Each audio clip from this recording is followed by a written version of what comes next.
Hi, my name is Mark, and welcome to Mindful Me. Today, we're going to be talking about anxiety.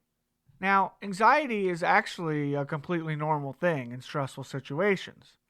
We're supposed to have anxiety in stressful situations, like public speaking or taking a test. A little bit of anxiety comes along with that.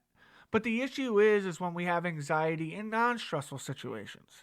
That's when it becomes a problem. Now, if you don't know what anxiety is, here's some signs and symptoms. Feeling nervous, restless, or tense, having a sense of impending danger, feeling panicky, having an increased heart rate, breathing rapidly, sweating, the list goes on.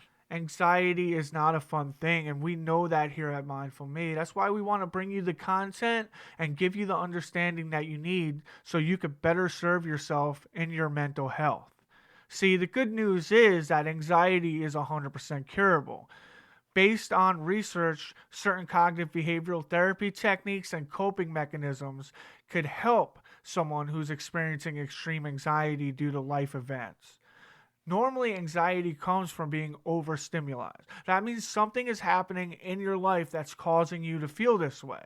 Could have been a traumatic event, or it could be an event that's going to happen. Like an example is changing jobs. You're going through a separation, or you have to relocate. These are huge life events that kind of shake the ground you're standing on, which causes you to feel anxious. It causes you to feel panicky.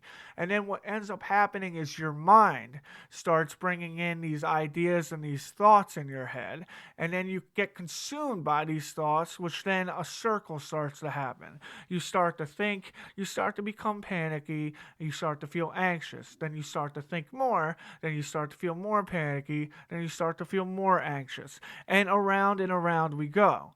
But what we have to do is we have to break that cycle. We don't need to get stuck in that cycle, because if we do, we're going to become an extremely anxious person, which then could lead to panic attacks and other mental health disorders. So, how do we break the cycle here that we're going through? Like the thoughts, the panic, the anxiety. How do we break that circle?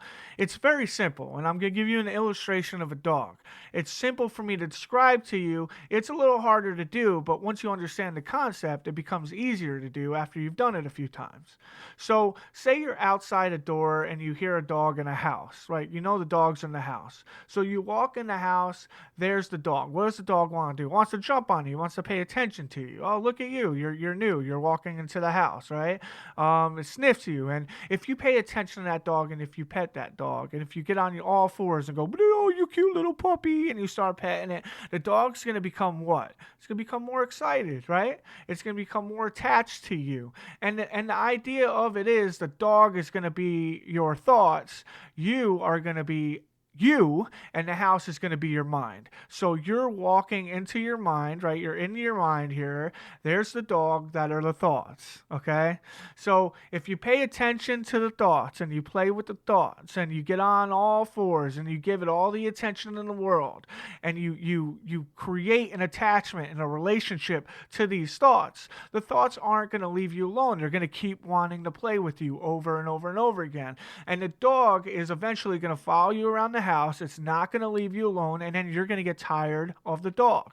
And this is what intrusive thoughts are. They're like the dog, okay? So let's give it another example. Let's say you walk into the house now and the dog comes up to you. You acknowledge the dog is there. You acknowledge the thought is there. You acknowledge it, but what you don't have to do is you don't have to get on all fours and pay attention to the dog. You don't have to create a relationship with the dog. You could acknowledge that the dog's there, and you could walk past the dog and go do whatever it is that you needed to do. And this is the difference. A lot of times when we have a thought, we want to create an attachment to the thought. We want to pay attention to the thought. But we don't have to pay attention to these negative thoughts. I want you to picture your thoughts like a cloud that's passing by your head. It's not something that you have an attachment to. It's not something that you could hold on to. And you shouldn't hold on to your thoughts. Your thoughts are not who you are. So stop creating ties to all of your thoughts. When you have negative thoughts, the best thing to do is just acknowledge the thoughts that you're having. You must acknowledge it. The reality is that you're thinking about these things, right? So we can't ignore reality, but what we don't have to do is pay attention to them. Right? We could walk by them like the dog in the house. And once you walk by the dog that's in the house, the dog is eventually going to get the point.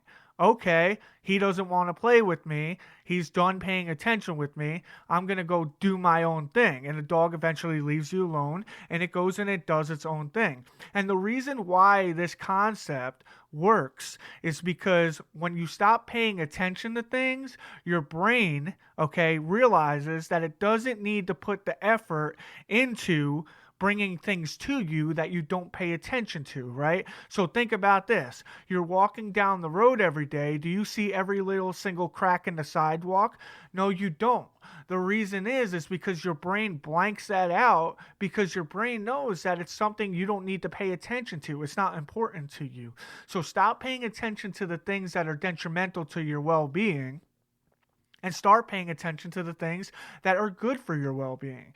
And then once you start doing that, you're going to see that the circle of the panic, the anxiety, the thoughts that goes round and around and around, these intrusive thoughts, that circle is going to be broken. And you're no longer going to be stuck in it. And you're going to start feeling a lot better about your anxiety. Now, understand, when you start to break the circle, this isn't going to be like a one and done thing, right? Because you've trained your brain to tie attachments to certain thoughts. So now what you have to do is you have to be able to acknowledge those thoughts but not pay attention to them.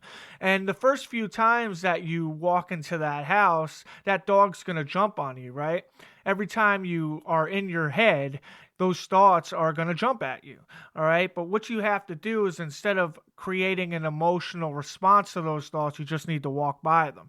You need to no longer pay attention to them. And if you do this enough times, those thoughts are going to stop coming. I promise you, they will stop coming.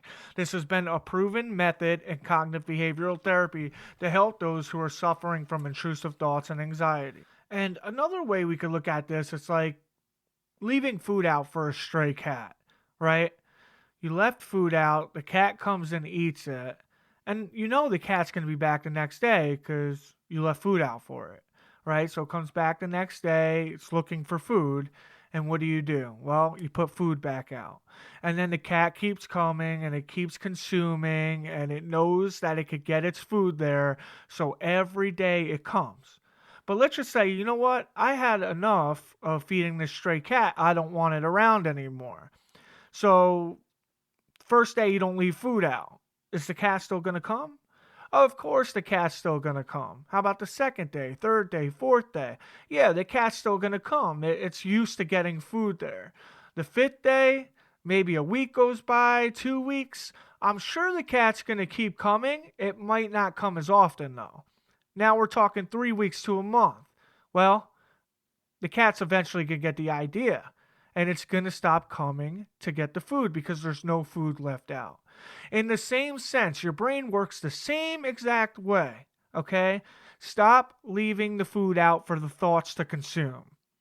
And when you do that, the thoughts are going to stop coming to consume the food because there's no food for it to consume. Stop paying attention to these intrusive thoughts. And what ends up happening is the intrusive thoughts go away. Thank you for joining us today at Mindful Me. Once again, I am Mark, and I am glad that you are here today to take steps that you need to take to work on your mental health. I do hope that you enjoyed the segment today on anxiety and intrusive thoughts. Tune back with us tomorrow on another mental health topic.